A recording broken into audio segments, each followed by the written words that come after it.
The noise of COVID-19 has become quite loud for folk, and we miss that still small voice, because there is another voice out there that's fairly high-pitched and pretty relentless at the moment.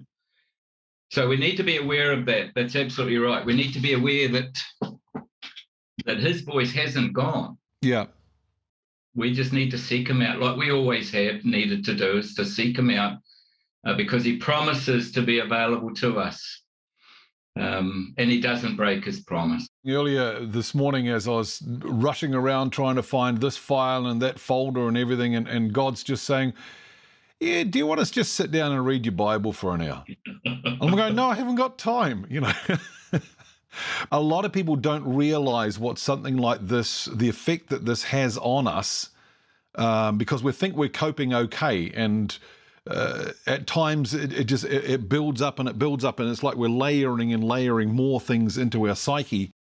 Yeah. To the point where we're not doing okay.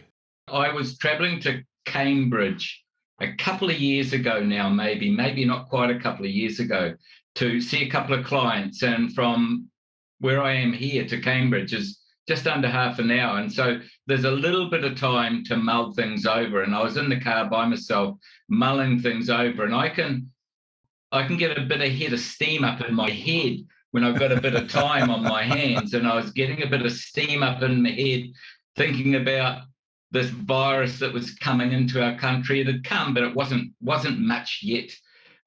Where the economy was going, where the government, some of the government policies that I was uncomfortable with, and numerous other things, and my children and grandchildren that'll be significantly affected by these going forward, and what's that going to look like in the future. And so that was the head of steam. Yeah.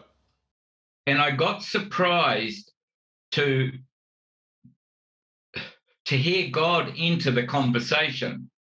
And that doesn't happen to me often, but it did happen to me here. It caught me by surprise.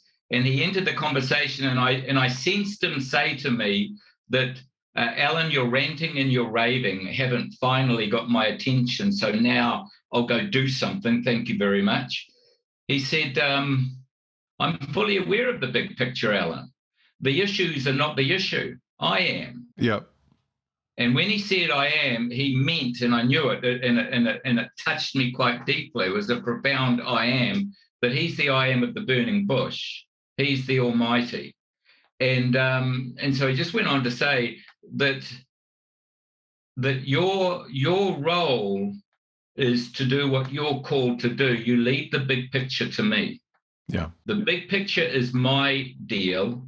The things that you're called to are your deal.